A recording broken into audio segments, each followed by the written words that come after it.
பைத்தான்ல இன்னொரு முக்கியமான concept, especially இன்டர்வியூன்னு வரும்போது ரெகுலராக அட்லீஸ்ட் என்னோட எக்ஸ்பீரியன்ஸில் நான் ஃபேஸ் பண்ண இன்டர்வியூவில் ஒரு கொஸ்டின் அது வந்து ரிப்பீட்டடாக கேட்கப்படுதுனாக்கா அந்த கொஸ்டின் இந்த கொஸ்டினாக தான் இருக்கும். என்னன்னா, decorator, what is decorators and why it is used அப்படின்ட்டு ஒரு சின்ன எக்ஸாம்பிள் இன்டர்நெட்லேருந்து காப்பி பண்ண எக்ஸாம்பிள் தான் போட்டிருக்கேன். So first I have a function call my decorator. Okay, அந்த ஃபங்க்ஷனுக்கு உள்ள வந்து பார்த்தீங்கன்னாக்கா இன்னொரு ஃபங்க்ஷனே நான் என்ன பண்ணியிருக்கேன், ஆர்குமெண்ட்டாக பாஸ் பண்ணியிருக்கேன். See this my decorator it self an a function. அதுக்குள்ளே இருக்கக்கூடிய ஆர்குமெண்ட்டுக்கு நான் என்ன பண்ணியிருக்கேனாக்கா ஃபங்க்ஷன் அப்படின்னு ஒரு மெத்தடை, ஐ மீன் இன்னொரு ஃபங்க்ஷனை ஆர்குமெண்ட்டாக அனுப்பியிருக்கேன்.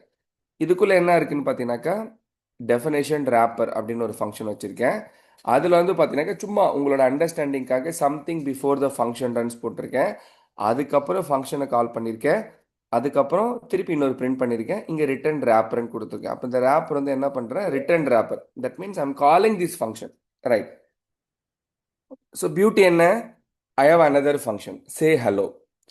இந்த சே ஹலோன்றது என்ன பண்ணியிருக்கேன்னா, அந்த டெஃபினேஷனுக்கு மேலே அட் த ரேட் போட்டு மேலே இருக்கக்கூடிய ஃபங்க்ஷனோட நேமை நான் இங்கே கொடுத்துருக்கேன். That means if a function is decorated with that of another name of another function, that is what we generally call it as decorator. இது என்ன பண்ணியிருக்கோம், ரெகுலராக வரக்கூடிய டெஃபினேஷனை ஒரு டெக்கரேட் பண்ணுறோம். ஸோ டெக்கரேட்னா என்ன, extra activity, right? Extra activity தான் நம்ம என்ன சொல்றோம், டெக்கரேட்டர் சொல்கிறோம். அந்த எக்ஸ்ட்ரா ஆக்டிவிட்டி என்ன, ஒரு ஃபங்க்ஷன். அப்போ ஒரு ஃபங்க்ஷனுக்கு மேலே இன்னொரு ஃபங்க்ஷனை நான் வந்து டெக்கரேட் பண்ணுறதுக்கு பேர் தான் decorator. As simple as that. சரி, இப்போ இந்த கோட் ரன் ஆகும்போது எது ஃபஸ்ட்டு கால் ஆகுனா, லைன் நம்பர் 13 கால் ஆகும். லைன் நம்பர் 13 என்ன, இந்த ஃபங்க்ஷனை கால் பண்ணுறேன். Let me run this code. So நீங்கள் ஃபஸ்ட்டு என்ன பார்த்தீங்கன்னா ஹலோ பிரிண்ட் ஆகலை. இந்த ஹலோ கால் பண்ண உடனே லைன் நம்பர் 13 லைன் நம்பர் 10க்கு போயிருக்கோம். லைன் நம்பர் 10 என்ன பண்ணியிருக்குன்னா லைன் நம்பர் 9 கால் பண்ணியிருக்கோம். ஓகே, அப்போ நீங்கள் கம்பெனிலும் சரி ஏதாச்சும் ஒரு ஃபங்க்ஷனை நீங்கள் அந்த ஆக்சுவல் ஃபங்க்ஷன் ரன் பண்ணுறதுக்கு முன்னாடி ரெடி பண்ணணும் அப்படின்னா அதை நீங்கள் டெக்கரேட் பண்ணி வச்சுக்கலாம். ரைட்? இப்போ நம்ம வீட்டில் வந்து ஒரு படம் பார்க்குறோம் அப்படின்னு என்ன பண்ணுவோம், அந்த படம் ஓப்பன் பண்ணுறதுக்கு முன்னாடி என்னோட டிவியோட கனெக்டிவிட்டி, ஸ்பீக்கரோட கனெக்டிவிட்டிலாம் செக் பண்ணுவோம். அப்போ என்ன அர்த்தம், படம் பார்க்குறது மெயின் பிக்சராக இருந்தாலும் அதுக்கு பின்னாடி நடக்கக்கூடிய ஆக்டிவிட்டியை நம்ம என்ன பண்ணணும், செட் பண்ணி வைக்கணும் இல்லையா? அதுதான் நம்ம இங்கே பண்ணுறோம். ஸோ அப்போ இந்த சே ஹலோன்னு கால் பண்ண உடனே லைன் நம்பர் 10க்கு டெஃபினேஷனுக்குள்ளே போயிருக்கோம். ஆனால் லைன் நம்பர் 11 ரன் ஆகாது. அதுக்கு முன்னாடி என்ன ஆகுனாக்கா லைன் நம்பர் 1க்கு அது போயிடும். ஓகே, போன உடனே என்ன நடக்கும், something before the function runs, line number 3 run ஆகும். அதுக்கப்புறம் என்ன ஆகும், லைன் நம்பர் 4. லைன் நம்பர் 4ன்றது என்ன, அந்த ஆர்குமெண்ட்டோட நேம் இருக்கு இல்லையா, அந்த ஆர்குமெண்ட்றது என்னன்னா அது இன்னொரு ஃபங்க்ஷன். இப்போ இந்த எஃப்யூஎன்சின்றது சே ஹலோவை இண்டிகேட் பண்ணுது. அப்போ லைன் நம்பர் 4ல் இந்த ஃபங்க்ஷன் அப்படின்னு கால் பண்ண உடனே லைன் நம்பருக்கு 1க்கு போகும். அந்த 1ன்றது எங்கன்னா இந்த பர்டிகுலர் ஃபங்க்ஷன் எந்த இடத்துல டெக்கரேட் ஆகிருக்கோ அது பிரிண்ட் ஆகும், ஹலோ பிரிண்ட் ஆகும். பிரிண்ட் ஆன முடிச்ச உடனே திருப்பி லைன் நம்பர் 4க்கு போகும். அதுக்கப்புறம் லைன் நம்பர் 5க்கு வரும். இப்போ இந்த எக்ஸாம்பிள் வந்து ஸ்ட்ரெயிட் ஃபார்வர்ட் எக்ஸாம்பிள் தான், இதில் ரொம்ப டீட்டெயிலிங்லாம் பண்ணலை. ஓகே, பட் இதுக்கப்புறம் கொஞ்சம் ப்ராக்டிக்கலாக எந்த இடத்துல பயன்படுதுன்றதை நான் சொல்கிறேன். பட் டெஃபினட்டாக கேட்கக்கூடிய கேள்வி நான் எழுதி தரேன், 200-300% எழுதி தரேன். நீங்கள் 2 இயர்ஸ் எக்ஸ்பீரியன்ஸாக இருந்தாலும் சரி, 3 இயர்ஸ் எக்ஸ்பீரியன்ஸ் சரி, ஒரு ஃபங்க்ஷன் வந்தோன்னா அடுத்து உங்களுக்கு கேட்கப்படக்கூடிய கேள்வி என்னவா இருக்கும்னா, வாட் இஸ் டெக்கரேட்டர். அப்போ டெக்கரேட்டர் என்ன, ஒரு ஃபங்க்ஷன் டெஃபினிஷன் மேலே இன்னொரு ஃபங்க்ஷனோட நேமை டெக்கரேட் பண்ணி வச்சுட்டு எனக்கு இதே இப்போ நான் கொடுத்த டெம்ப்ளேட்டில் தான் ஒர்க் பண்ணணும்னு அவசியம் இல்லை. There are different ways of accessing a decorator. This is one of the way to do it. சரியா, செக் பண்ணுங்க. இது நான் கோட் அனுப்ப போதில் டைப் பண்ணுங்க, இங்கே அதுதான் ரொம்ப important. Okay, right. Imagine I have removed these things. Right, இப்போ இந்த டெஃபினேஷன் ஆஃப் ரேப்பரை ரிமூவ் பண்ணிடுறேன், இந்த ரிட்டர்ன் ஆஃப் ரேப்பரை ரிமூவ் பண்ணிடுறேன். ஓகே, இப்போ நான் ரன் பண்ண என்ன நடக்குன்றதை பார்க்கலாம். ரன் ஆகுது, பட் ஆனால் நமக்கு எரர் வருது, type error, none type object is not callable. First என்ன நடக்கும், லைன் நம்பர் 13 கால் ஆகும். லைன் நம்பர் 13 லைன் நம்பர் 10க்கு போகும். லைன் நம்பர் 10 மை டெக்கரேட்டரை கால் பண்ணியிருக்கோம் இல்லையா? அப்போ மை டெக்கரேட்டர்ன்றது இந்த ஃபங்க்ஷன். அப்போ ஃபர்ஸ்ட் என்ன பண்ணியிருக்கோம், print something before the function ரன்ஸ்னு பிரிண்ட் ஆயிருக்கும். அதுக்கப்புறம் ஹலோன்னு பிரிண்ட் ஆயிருக்கும். அதுக்கப்புறம் சம்திங் ஆஃப்டர் த ஃபங்க்ஷன் ரன்ஸ்னு பிரிண்ட் ஆயிருக்கும். பட் ஆனால் ஒரு இடத்துல பார்த்தீங்கன்னாக்கா சே ஹலோ அப்படின்ட்டு எரர் வருது. அப்போ என்ன அர்த்தம்னா இந்த எஃப்யூஎன்சிங் இருக்கு இல்லையா, இதுதான் வந்து ஆக்சுவல் ஃபங்க்ஷன் கால். அது இங்கே நடக்கலைன்னு சொல்லுது. Look at that type error, none type object is not callable. அது இப்போ கால் பண்ண முடியல. ஸோ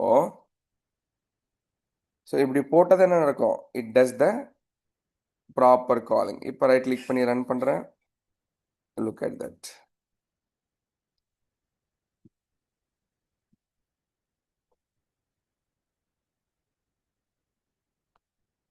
செக் பண்ணுங்க.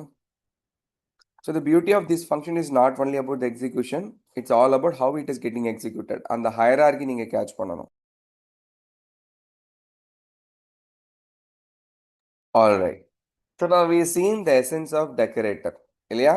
So அதுக்கப்புறம் என்ன பண்ண போறோம்னா where it is exactly used or any purposeful usage இங்க பார்க்கலாம். So Python decorator file reading. Again, this is copied from internet source, but it will help you. Let me quickly grab a file. ஒரு CSC file check பண்ணி dot diamond dot சிஎஸ்சின்னு வைக்கிறேன். இந்த இடத்துல diamond வைக்கிறேன். Okay. So இங்கே என்ன பண்ணுறோம், line number இந்த இடத்துல பார்த்தீங்கன்னாக்கா ஃபஸ்ட்டு இம்போர்ட் பண்ணியிருக்கோம். அதுக்கப்புறம் டைம் இட் அப்படின்ற ஒரு ஃபங்க்ஷன் தான் நம்மளோட ரேப்பர் ஃபங்க்ஷன். இது பேர் ரேப்பர்னு சொல்லுவாங்க. இந்த ஃபங்க்ஷனை தான் இங்கே டெக்கரேட் பண்ணியிருக்கேன். ஸோ இங்கே ஒரு ஃபங்க்ஷன் இருக்குது. அந்த ஃபங்க்ஷனோட ஆப்ரேஷன் என்ன, ஃபைலை ரீட் பண்ணி அவுட்புட் டிஎஃப்ஐ ரிட்டர்ன் பண்ணோம். ஸோ ஃபஸ்ட்டு லைன் நம்பர் 20 தான் இங்கே கால் ஆகும். லைன் நம்பர் 20ல் என்ன பண்ணுறோம், டைமண்ட் டாட் சிஎஸ்சியை கால் பண்ணுறோம். அப்போ என்ன ஆகும், லைன் நம்பர் 15க்கு வரும். லைன் நம்பர் 15க்கு வந்த உடனே டைம் இட் அப்படின்ற ஃபங்க்ஷனை பார்க்கும். அப்போ லைன் நம்பர் 4க்கு போகும். லைன் நம்பர் 4ல் போன உடனே என்ன பண்ணியிருக்கேன், ரிட்டர்ன் ரேப்பர்னு கொடுத்துருக்கேன். அப்போது இது முதல்ல கால் ஆகும். அப்போது இந்த ஃபங்க்ஷனாலிட்டி மேலே போகும். அப்போ என்ன பண்ணணும்னாக்கா ஸ்டார்ட் டைமை செக் பண்ணோம். செக் பண்ணிவிட்டு திருப்பி இந்த ஃபங்க்ஷனை கால் பண்ணுது. That means CSC file run ஆகும். அதுக்கப்புறம் எண்டு டைமை கால் பண்ணுது. அதுக்கப்புறம் அவுட்புட்டை ரிட்டர்ன் பண்ணுது. So when I run, look at that, குயிக்காக எக்ஸிக்யூஷன் டைமை கால்குலேட் பண்ணிருச்சு. அதுக்கப்புறமா நமக்கு ரெஸ்பான்ஸ் அனுப்பிச்சிருக்கு. ஸோ இந்த மாதிரி இடத்துல யூஸ் கேஸ் என்னன்னு பார்த்தீங்கன்னாக்கா, இந்த ஃபைல் எல்லாம் ரீட் பண்ணுறதுக்கு முன்னாடி இந்த ஓவரால் எக்ஸிக்யூஷன் டைமை பேரலாக கால்குலேட் பண்ணணும்னா அந்த இடத்துல you can go for a decorator function.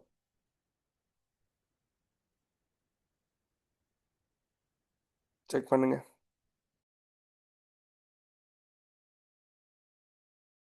Alright, just for a quick recap, I'll show you the process எப்படி நடக்கும்னு சொல்லிட்டு. ஃபர்ஸ்ட் என்ன நடக்கும், லைன் நம்பர் 19 அடுத்து என்ன ஆகும், டெக்கரேட்டர் ஃபங்க்ஷன் டைம் இட்டுக்கு போகும். அதுக்கப்புறம் என்ன ஆகும், லோட் டேட்டா ஃபங்க்ஷனுக்கு வரும் டிஃபைனேஷனுக்கு. அதுக்கப்புறம் டெக்கரேட்டர் அப்ளை ஆகும். அப்போ லைன் நம்பர் 15ல் என்ன நடக்குதுன்றத லைன் நம்பர் 30ல் பாருங்க. Load data is equal to time it அப்படின்னு அனுப்புகிறோம். அப்போது ஒரு ஃபங்க்ஷனை இன்னொரு ஃபங்க்ஷனுக்கு ஆர்குமெண்ட் அனுப்புகிறோம். இந்த லைன் நம்பர் 30ல் இருக்கிறது தான் ஆக்சுவல் டெக்கரேட்டரோட பர்பஸ்ஃபுல்லான meaning. Okay, sending function as a argument to another function is what we call it as decorator. Okay, so அதுக்கப்புறம் என்ன பண்ணுதுன்னு இங்கே டீட்டெயில் இருக்குது. முதல்ல இதை போடுங்க, பின்னாடி நான் அனுப்புகிறேன்.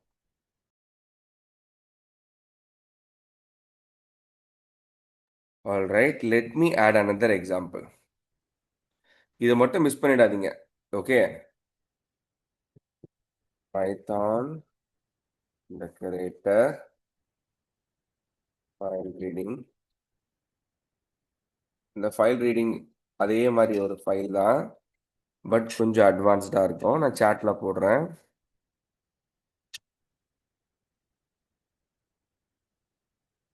Same decorator function. ஏன்னா இது என்னோட பர்சனல் எக்ஸ்பீரியன்ஸ்லேருந்து சொல்கிறேன். ஸோ இந்த டெக்கரேட்டரை மட்டும் நம்ம பார்க்கறதுக்கு ஈஸியாக இருக்குங்க. இனிஷியலி நான் எத்தனோ வாட்டி இன்டர்வியூ போகும்போது டெக்கரேட்டர் படிச்சுட்டு போவேன். பட் ப்ராப்ளம் என்னன்னா நான் படிச்சுட்டு போவேன். தட் மீன்ஸ் இப்படி தான் டெக்கரேட்டர்னு சொல்லிட்டு நான் என்ன பண்ணுவேன், ஒரு வாட்டி பார்ப்பேன். பட் ப்ராக்டிக்கலா என்னால் வந்து பிக்சரைஸ் பண்ண முடியாது. அதாவது திடீர்னு யாருன்னா கேள்வி கேட்டாங்கன்னா விஷுவலைஸ் பண்ண முடியாது. கன்ஃபியூஸ் ஆயிடுவேன் டூரிங் தட் டைம். ஏன் அப்படின்னாக்கா இந்த விஷுவலைஸ் இந்த ஸ்பெசிஃபிக் டெக்கரேட்டர் சினாரியோஸை நான் ஒரே ஒரு எக்ஸாம்பிள் பார்த்துட்டு போறதுனால திடீர்னு இன்டர்வியூல ஏதாவது கேள்வி கேட்கும்போது நான் தடுமாறிடும், கன்ஃபியூஸ் ஆகிறோம். ஐயோ இதுக்கு எது வரும் எதுக்கு எது வரும்னு சொல்லிட்டு I'll get confused. ஸோ அந்த விஷயத்துக்காக I'm just explaining it year. மூணுமே மூணு டிஃப்ரெண்டான ஆக்டிவிட்டி கொண்டது. ஓகே, இதை ஃபைல் அனுப்பியிருக்கேன், செக் பண்ணுங்க.